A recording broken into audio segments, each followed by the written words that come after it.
Silent गई था। प्रेमी भाई बहनों, देखिए अभी आपको ये सूचना मिली है कि ये सत्संग है।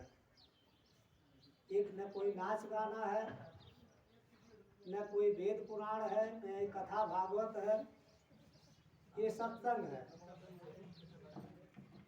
अभी पढ़े लिखे बच्चे जानते हैं कि कथा किसको कहते हैं, कहानी किसको कहते हैं। ये सब साहित्य में पढ़ाया जाता है कि कथा क्या है, कहानी क्या है, उपन्यास क्या है। तो महात्मा का सत्संग क्या है? सत्संग के लिए एक उदाहरण आपको हम देना चाहेंगे कि कबीरदास जी के पास बहुत बड़े विद्वान गए। सारी विद्याओं का और सारे वेद पुराण का उनको जानकारी थी। और वो, अब कहानी तो बड़ा लंबा है, लेकिन कुछ ऐसी घटना घटी कि उनका अहंकार सब खत्म हो गया। बैठा बैठा। और उन्होंने मान लिया, उनको ये पता लग गया भाई ये कोई हस्ती शक्ति है। तब उन्होंने कहा कि महाराज हम तो वेद पुराण सब जानते हैं, लेकिन आप कुछ बताइए हमको। तो कबीरदास जी ने यही बताया, ये जीवात्मा कहाँ की रहने वाली है और हमको ये मानव तन क्यों मिला है, जीवात्मा यहाँ कैसे ला करके फंसा दी गई है, और फिर इस जाल से ये निकल करके अपने निज मुकाम निज घर में कैसे जाएगी। ये सब कबीरदास जी ने जब उस विद्वान से सुनाया, विद्वान को, तो उस विद्वान ने कहा कि हमारे पोथी में, पुराणों में, वेद में ये सब नहीं लिखा है जो आप सुना रहे हो। तो कबीरदास जी ने क्या कहा कि तुम कहते कागज की लेखी, मैं कहता आंखों की देखी। कबीरदास जी ने कहा हम तो भाई वेद पुराण पढ़े नहीं हैं, मैं सिकायो छुयो नहीं, कलम गयो नहीं हाथ, हमको तो दिखाई पड़ रहा है और हम तो देख रहे हैं कि हमारा बाप कहाँ बैठा है, हमारा पिता कहाँ बैठा है, हमारा असली घर कहाँ है, असली देश कहाँ है, और हम उसका बयान कर रहे हैं। तो सत्संग का मतलब यह है कि वो देख करके महात्मा महापुरुष सुनाते हैं। कथा तो कोई या कहानी, ये सब कहीं लिखी हुई चीज़ें हैं, उसको लोग बाँचते हैं, उसको लोग कहते हैं, लेकिन ये देख करके महात्मा महापुरुष इस सत्संग को सुनाते बताते हैं। तो ये सत्संग है बाबा जय गुरुदेव जी महाराज का। गुरु महाराज यहाँ शब्द रूप में विराजमान है, उनका मंच यहाँ लगा हुआ है। और गुरु महाराज ये कहते रहते थे, बच्चा जहाँ सत्संग होता है मैं वहाँ पर विराजमान रहता हूँ, और आप जो है 3 बार जय गुरुदेव नाम लेकर के मेरा ध्यान करके सुनाना शुरू कर देंगे। तुम क्या बोलोगे, तुम्हारे सिर पर बैठ करके मैं बोलूँगा। ये हमारा वरदान गुरु महाराज ने हम लोगों को दिया है। उसका एक उदाहरण थोड़ा हम आपको देना चाहेंगे कि हम सूरत गए थे, हमको मथुरा आश्रम से सूरत के लिए भेजा गया था, और चौबे साहब ने फ़ोन किया तो हम गए मथुरा से टिकट था एसी का वहाँ सूरत तक का। महाराज जी से मिले, महाराज जी से मैंने बता जी साहब ने कहा महाराज जी से जा करके मिल लीजिए, बता दीजिए कि हमको सूरत जाना है। साहब हमने महाराज जी से कहा, महाराज जी चौधरी साहब ने हमको फ़ोन किया था सूरत जाना है, देख जाए चले जाइए। वहाँ जब हम गए, मेन सिटी में कार्यक्रम था, मेन शहर में, और बहुत ऊंचा मंच, जितना आपका ये छत है 10-12 फीट ऊंचा मंच बना हुआ था चौराहे पर वहाँ सूरत शहर में, मेन सिटी में। और बड़े बड़े लोगों को वहाँ इनवाइट किए थे लोग वहाँ के। वो मंच देखते ही हमारा तो होश उठ गया। हमने कहा गुरु महाराज को हमने प्रणाम किया, जब उन्होंने अनाउंस किया भाई आए हैं मथुरा से कुछ सुनाएंगे, तो हमने गुरु महाराज को प्रणाम किया। और अंदर ही अंदर हमने कहा गुरु महाराज इतने ऊंचे बड़े मंच से तो आज तक हम जिंदगी में कभी नहीं बोले हैं, अब आप जरा कृपा करिए। लेकिन 1.5-2 घंटे का कार्यक्रम हुआ और बहुत सब लोग गदगद हुए, बड़ा प्रशंसा करते रहे। भी हम लोग जल्दी जो गए थे सूरत, जहाँ महाराज जी का कार्यक्रम हुआ तो लोग मिले हुए थे। तो कहने का मतलब यह है कि वही कहा गया ना कि 3 लोक 9 खंड में गुरु से बड़ा न कोई, करता करे न कर सके गुरु करे सो होए। तो गुरु महाराज का अमर वरदान है कि देखो तुम क्या बोलोगे, तुम्हारे सिर पर बैठ करके मैं बोलूँगा, तुम 3 बार जय गुरुदेव नाम लेकर के बोलना शुरू कर देना। तो प्रेमी भाई बहनों, गुरु महाराज यहाँ विराजमान है। 3 बार यहाँ जय गुरुदेव बोला गया है गुरु महाराज का ध्यान करते हुए। और अब इनकी जो मौज होगी वो दया कृपा की कुछ वचन वाणियाँ आपके सुनने को मिलेगा। हमारे सामने जो बच्चे बैठे हुए हैं, आपको थोड़ा निवेदन है कि आप लोग थोड़ा चुप हो जाएं। आप लोग थोड़ा चुप हो जाइए, क्योंकि ये बहुत बड़े महापुरुष संत के लिए रामायण में लिखा है कि विधि हरिहरि का कोविद बानी, कहा तो संत महिमा सब जानी। संत की महिमा का गुणगान ब्रह्मा विष्णु महादेव नहीं कर सकते हैं। रामायण में लिखा हुआ है कि विधि हरिहरि का कोविद बानी, कहा तो संत महिमा सब जानी।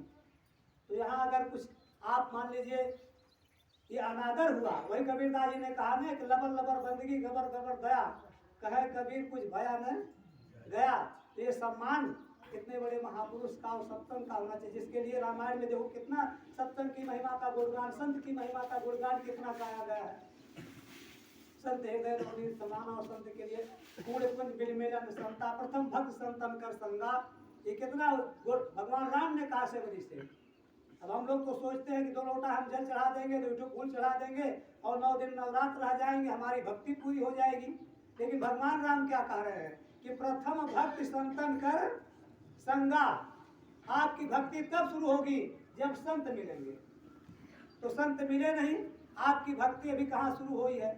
अपने आज तक जो आपने किया ये सब अपने मर्जी से हम लोग कर रहे हैं। जैसे आपके पास ट्रैक्टर है, किसी का 2 बीघा खेत जोत दीजिए अपनी मर्जी से, 1 नया पैसा आपको नहीं मिलेगा। उल्टे वो डांटेगा कि क्यों, कौन कहा था हमारा खेत जोतने के लिए, क्यों जोत दिए। तो जो हम लोग जोत रहे हैं, जो कर रहे हैं, ये तो हमने शंकर जी से पूछा नहीं कि भाई हम 4 बजे भोर में ठंडी में आपको जल चढ़ा रहे हैं, कहीं आपको बुरा तो नहीं लग रहा है। इसीलिए लिखा हुआ है कि बिन गुर माला फेरता, बिन गुर देता दान, बिन गुर सब निष्फल भयो जा देखो वेद पुराण। तो वही भगवान राम ने सबरी को 9 प्रकार की भक्ति बताया। पहली भक्ति बताया प्रथम भक्ति संतन कर संगा, दूसरा रत्न कथा प्रसंगा।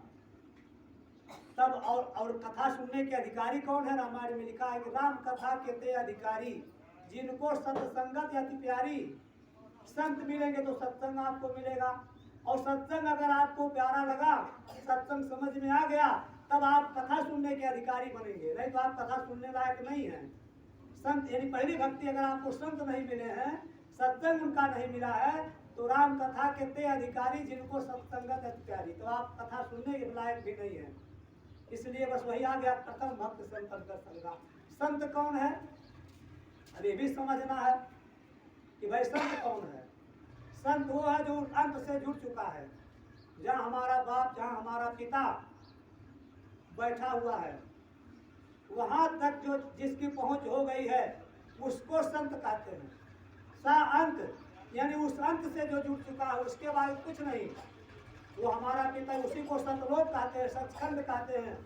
सत माने सच्चा, बाकी नीचे का सब विनाश होने वाला है। जैसे देखिए हम लोग छोटे छोटे थे, लोग गाते थे साधु लोग कि ब्रह्मा जल गए विष्णु जल गए, तो हम लोग सोचते थे ब्रह्मा विष्णु काहे जल गई हैं, इनकी पूजा तो पूरा दुनिया करती है। लेकिन अब जब संत मत में हम लोग आए सत्संग में, तब पता चला नहीं कि सबका विनाश होना है। देवी देवता 33 करोड़, ब्रह्मा विष्णु महादेव, उसके बाद ईश्वर का, ब्रह्म का, पार ब्रह्म का, महाकाल लोक तक का विनाश होगा, ताके परे देश सत धामा। और वही हमारा पिता बैठा है, और वही हमारा असली घर है, वही हमारा असली देश है। जब संतों ने उसको देखा तो कहा यह ना देश हमारा साधो, यह ना देश हमारा, हम हैं अमर लोक के वासी, 3 लोक से न्यारा। ये भूवर गांव हमारा गांव नहीं है। अगर हमारा गांव होता तो हम लोग मरते नहीं, हमको यहाँ से जाना पड़ेगा, न चाहते हुए भी इस शरीर को छोड़ना पड़ेगा। श्वासो पूंजी जो ही खत्म हुई, जो खत्म, जहाँ खत्म हो गई। आप गए हैं पक्के पर कोई सामान लेने, अब ये नहीं कि सामान लेकर के आएंगे तब समय पूरा होगा, यहीं आप कंपनी बाग में पहुंच जाएंगे, या इधर कहीं आप इधर आ जाएंगे कि किसान डिग्री कॉलेज के पास, वहीं समय पूरा हो गया, वहीं धड़ाम से गिर पड़े, श्वासों की पूंजी खत्म हो गई। तो ये श्वासों की पूंजी हम लोगों को गिन करके मिला हुआ है, किस काम के लिए, अपने असली घर जाने के लिए। देखो भगवान राम कितना बढ़िया समझा रहे हैं अयोध्या वालों को एक बार रघुनाथ बुलाए गुरुद्विजपुरवासी सब आए। तब क्या कहा, पहले तो बताया कि भाई देखो अगर कोई गलत बात हमसे निकलेगी तो हमको रोक देना। जो अनित कथ भाखों भाई सो मही वर्जो भय बिसराई। ये डरना मत कि अयोध्या के राजा हैं, आप हमको जो बात समझ में नहीं आएगी रोक देना, पूछ लेना। तब शुरू किया कि बड़े भाग्य मानुष तम पावा सुर दुर्लभ सदग्रंथन गावा। हे अयोध्या के नर नारियों, अब वो तो बहुत बड़ी सभा थी, पूरे अयोध्या के लोग आए थे, गुरुद्विजपुरवासी सब आए। तो सब लोगों को बहुत समझाया होगा। पहले तो ये समझाया होगा कि देखो ये मृतलोक है, अब सबको मरना पड़ेगा, आया है सो जाएगा राजा रंग फकीर। और यहाँ बड़ा सुख भोग रहे हो, क्योंकि राम राज्य में बड़ा सुख था। लिखा हुआ है राम राज्य नहीं कौन्यू पीरा, सब सुंदर सब निरुज शरीरा। राम राज्य में कोई किसी को पीड़ा नहीं थी, सब लोग क्या थे, निरोग थे, निरुज शरीरा, सुंदर, अच्छे अच्छे पर्सनालिटी, बढ़िया बढ़िया चेहरा मोहरा वाले थे, खूबसूरत से खूबसूरत लोग थे। और निरुज शरीरा, निरोग शरीर थी। आज तो आधा दुनिया अस्पताल का चक्कर लगा रही है, उस समय कोई रोग किसी को नहीं था राम राज्य में। तो राम ने कहा देखो बड़ा सुख भोग रहे हो ना, राम राज्य नहीं कौन पीरा, लेकिन ये सुख कितना दिन रहेगा, जब तक तुम्हारे ये सांस है तब तक रहेगा, उसके बाद जीवात्मा कहाँ जाएगी उसका तो इंतजाम ही तुम नहीं कर रहे हो। यही बात हमारे पूज्य बाबा पंकज जी महाराज इस समय सत्संग में सुना रहे हैं। करे प्रेमी भाई बहनों, आपने तो कोठी बनवा लिया, एयर कंडीशन का बंगला आपने बनवा लिया, इसमें कितना दिन रहोगे, 50 साल, 60 साल, 70, 80, 90 साल, उसके बाद जीवात्मा कहाँ जाएगी उसका तो कोई इंतजाम किया ही नहीं। उसके लिए तो कोई आपने कुछ व्यवस्था ही नहीं किया कि भाई वहाँ हम का जा करके क्या करेंगे, वहाँ हम कैसे रहेंगे, यहाँ का तो इंतजाम आपने कर लिया। तो वही भगवान राम ने अयोध्या वालों को समझाया कि देखो बड़ा सुख भोग रहे हो ना, लेकिन ये सुख बहुत दिन नहीं रहेगा, तो ये मृतलोक है और तुमको यहाँ से जाना पड़ेगा। और जब जाओगे तो क्या होगा, भगवान राम ने खुद भी कहा कि काल रूप में तिनकर भ्राता और शुभ और अशुभ कर्म फल दाता, अच्छे बुरे कर्मों के अनुसार उठा करके नरक 84 में ही जीवात्मा डाल दी जाएगी। तो कहा कि तब शुरू किया बड़े भाग्य मानुष तम पावा।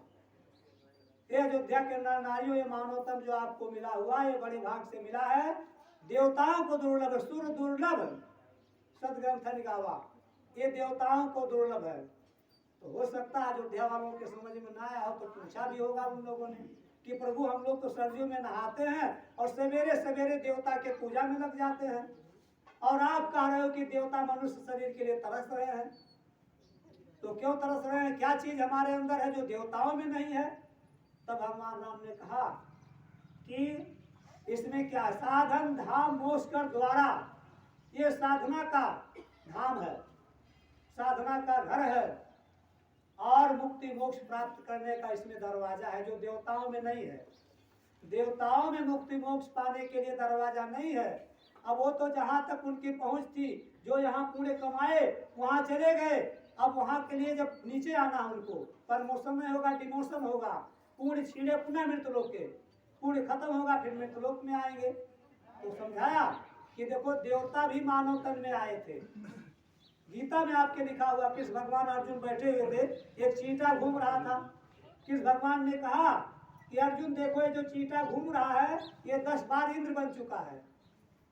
अब आप पढ़े लिखे लोग यहाँ बैठे हैं, थोड़ा विचार करिए कि स्वर्गों का राजा इंद्र आज इंद्र बना हुआ है और कल चींटा, अब सीधे तो चींटा नहीं बनेंगे, क्योंकि जब वहां से समय पूरा होगा देवताओं का।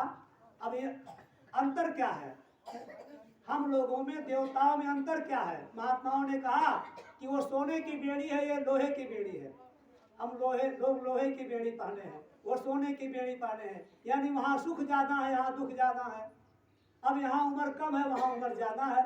हम लोगों की उम्र 60, 70, 80, 90 साल की है, उनकी उम्र 25,000, 50,000, 1,00,000 वर्ष की होगी।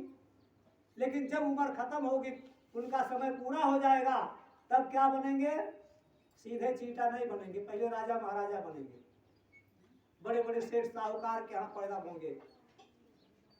और तब क्या होगा, लिखा है कि जा सुराजी प्रिय प्रजा दुखारी सो नृपवश नरक अधिकारी। तो वही देहाती कहावत है ना कि तप चुक राज और राज चुक नरक। तपस्या जब खत्म हुआ तो राजा बने और राजा के बाद अब नरक में जाएंगे और नरक जब भोग चुकेंगे तब 84 में चींटा बन करके तब घूमेंगे, तब चींटा बनेंगे। क्योंकि वो नरकों का भोग भोगने के बाद ये नंबर इसी तरह से बनाया गया है कि भाई पहले जीवात्मा अपने अच्छे बुरे कर्म को अनुसार नरकों में डाली जाएगी, कलप कलप भर एक एक नर का। अब वो तो सब आगे अपने अपने कर्मों के अनुसार भोगना पड़ेगा ना। आज तो अंडा खा रहे, मछली खा रहे, मुर्गा खा रहे, मुर्गी खा रहे और ये सब हिंसा हत्या कर रहे। अहिंसा परमो धर्म, सबसे बड़ा धर्म हिंसा अहिंसा है। तो जब आप ये खा पी रहे हो तो वो जब जीवात्मा एक डाली जाएगी नरको 84 में तो लाखों लाखों वर्षों तक, कभी अब पुराना सत्संग स्वामी जी का सुन रहे थे, स्वामी जी ने कहा ऐसे जीवात्मा लाखों वर्षों तक काटी जाएगी, काटेंगे फिर जुड़ेगी, फिर काटेंगे फिर जुड़ेगी, फिर काटेंगे जुड़ेगी, ऐसे लगातार कटाई होगी जो आप काट रहे हो। अरे बदला तो भगवान राम को देना पड़ा, ये बदले का ही संसार है। हमारे महाराज जी इस समय सुनाते हैं कि देखो भगवान राम पेड़ की आड़ से बाली को मारे थे, वही बाली बहेलिया बना कृष्ण अवतार में और भगवान कृष्ण सब करवा चुके थे महाभारत और यदुवंशियों का विनाश। उनके जाने का समय आ गया, पैर पर पैर रख करके जंगल में लेटे हुए थे, उनके तलवे में जो है पद्म था वो चमक रहा था और उसको देख करके बहेलिया दूर से देखा कि हिरण पानी पी रहा, उसने तीर चला दिया, जा करके कृष्ण भगवान के पैरों में घुस गया, दौड़ करके आया कि चलो उसको पकड़ने हिरण को। अब कृष्ण भगवान हाय हाय कर रहे, देखते ही बेचारा घबरा गया, माफी मांगने लगा, महाराज बहुत बड़ी गलती हो गई, हम तो हिरण समझ करके मारे थे। कृष्ण भगवान ने कहा तुम्हारी गलती नहीं है, तुमको हमने पेड़ के आड़ से धोखे से मारा था राम अवतार में, और आज तुमने हमको मार करके अपना बदला चुका लिया। तो जो सिर काटे आन के आपन होए कटाए, मालिक के दरबार में बदला कहीं न जाए। तो ये जीवात्मा पहले तो नरकों में जाएगी, कलप कलप भर एक एक नरका। जब सारे नरकों का सब भोग चुकने के बाद तब 84 में आएगी। 84 कुत्ता बिल्ली गाय बैल भैंस पेड़ पौधा ये जो आप देख रहे हो सब तब इसमें भटकेगी।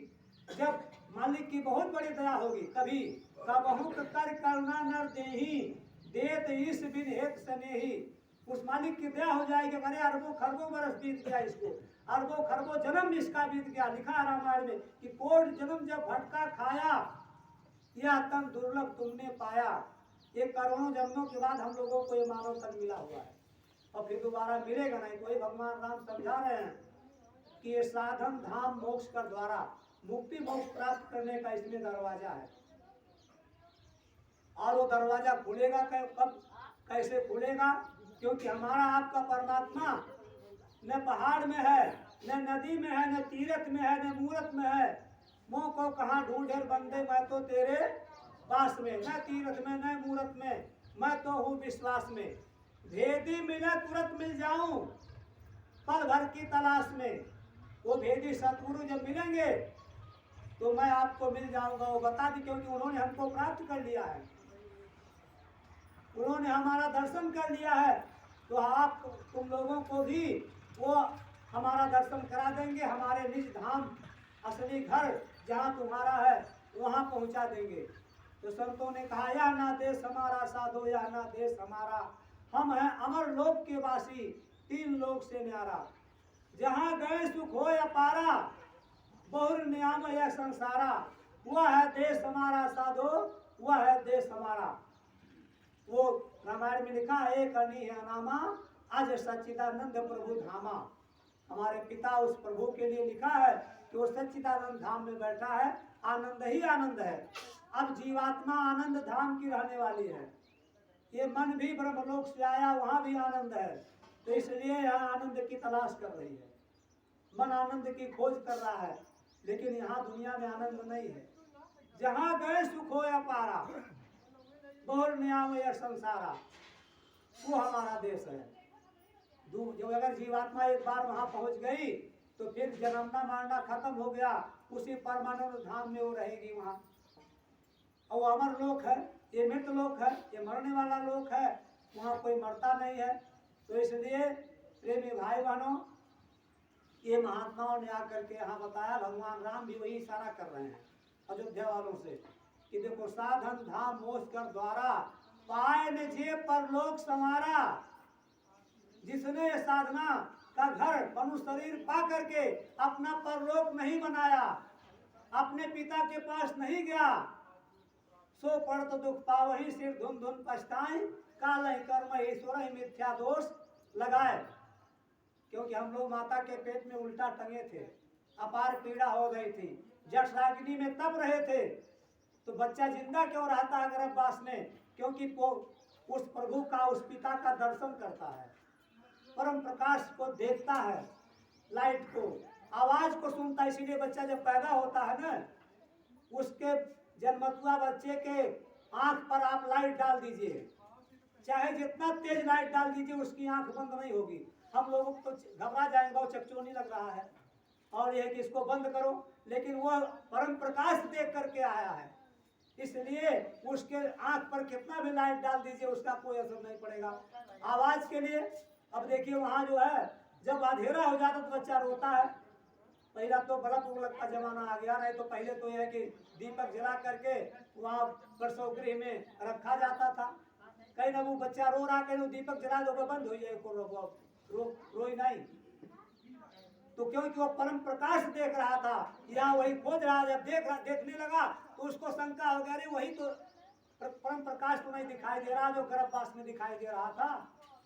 आवाज, अगर वो बच्चा रो रहा है, कोई जोर से आप बाजा बजा दीजिए, चुप हो जाएगा। उसको शंका हो जाती, अरे वही आवाज तो नहीं सुनाई पड़ रही है जो गर्भवास में सुनाई पड़ रही थी, बिना बजाए निस्दिन बाजे घंटा शंख नगारी रे। तो परम प्रकाश उस पिता का दर्शन बच्चा करता रहता था, इसलिए जिंदा रहता था। लेकिन बच्चे ने उस पिता से प्रार्थना किया, हम सब लोगों ने प्रार्थना किया है कि हे प्रभु कृपा करो यही भांति, और सब तज भजन कर दिन राती। हे प्रभु हमको इस अपार पीड़ा से बाहर निकाल दीजिए, हम 24 घंटा आपका भजन करेंगे। लेकिन जब यहाँ बाहर आए तो कहाँ अब थोड़ा और बड़े हुए, तमाम और जिम्मेदारियां आ गई, और अब जब सयान हो गए तो तमाम जिम्मेदारियों को जब ओढ़ लिया, पूरे घर के मालिक बन गए, परिवार के मुखिया बन गए, सब जिम्मेदारी आ गई घर की, परिवार की। तब क्या हुआ, उल्टा हो गया कि दुनिया का सारा काम करेंगे लेकिन वही एक काम भजन वाला नहीं करेंगे, जिसके लिए वादा किया कि सब तज भजन करब दिन राती।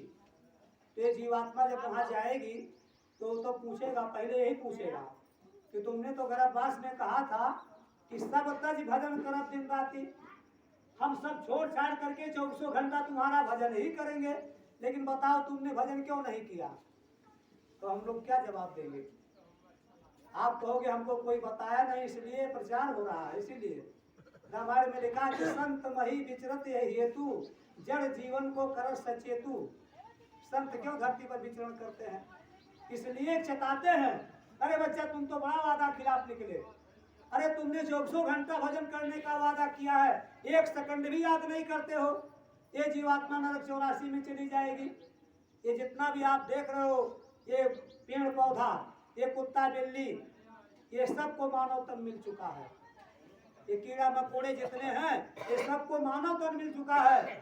अब की पासा न पड़े फिर 84 जाए। महात्मा नहीं मिले, संत नहीं मिले, गुरु नहीं मिले, भजन नहीं किया, साधना नहीं किया, अब 84 में भटका खा रहे हैं। हमारे महाराज जी इस समय सत्संग में सुना रहे हैं कि बिच्छू होती है और बच्चे को जन्म देती है, और जब बच्चे को जन्म दिया तो बिच्छू के पीठ पर बच्चे चढ़ जाते हैं और उसको नोच नोच करके खाने लगते हैं। बिच्छू के मांस को वो पैदा हुए बच्चे कहीं नहीं जाएंगे, बस वही नोच नोच करके खाएंगे उसको। जब तक उसका मांस नहीं खत्म हो जाएगा, वो मर नहीं जाएगी। तो 2-4 दिन में कब मरेगी? महाराज इसमें सुना रहे हैं कि अब कई दिन में मरेगी। कितनी पीड़ा भी हम लोगों को नोचा जाए 4-5 दिन तक और फिर तब मरे तो हम लोगों को पता लग जाए कितनी पीड़ा होती है। तो ये 84 यातनाएं हैं। इसलिए महात्मा कहते हैं, अरे बच्चा नरक 84 से आए हो और फिर उसी नरक 84 में जाने की तैयारी कर रहे हो। अरे मानव तन आपको बड़ा बढ़िया ये शरीर मिल गया, साधना का घर मिल गया है, इसी में बैठ करके अपने पिता के पास चले चलो, अपने सच्चे देश सचखंड में चले चलो और ये जन्म मरण से आपका छुटकारा हो जाएगा। तो भगवान राम भी देखिए समझाए इस बात को अयोध्या वालों को कि तो अयोध्या वालों से पूछा कि प्रभु हम तो जान रहे थे कि आप भगवान हैं और हम सरजू में अयोध्या में पैदा हुए हैं, सरजू में नहाते हैं और आपका रोजाना दर्शन करते हैं, तो हमको तो ऐसे मुक्ति मिल जाए क्योंकि आप भगवान हैं, आपका दर्शन करने से हमको मुक्ति मिल जाएगी, रोज दर्शन करते हैं। तो भगवान राम ने कहा दो चीज बताया। पहली बात तो ये बताया कि देखो हम भगवान नहीं हैं, काल रूप में तिनकर भ्राता, मैं काल रूप हूँ और हे भाइयों जो अच्छा बुरा कर्म करोगे उसी की सजा देने का काम हमारा है, क्योंकि त्रिलोकीनाथ है वो, उनको त्रिलोकीनाथ भी कहा जाता है, उनकी ये सृष्टि है। आप यहाँ जो भी गलत काम अच्छा काम करोगे उसका फल वो देंगे। काल रूप और कृष्ण भगवान ने कहा तो यहाँ तक कहा कालों का काल महाकाल हूँ, मैं महाकाल हूँ। तो वही कृष्ण भगवान अर्जुन तब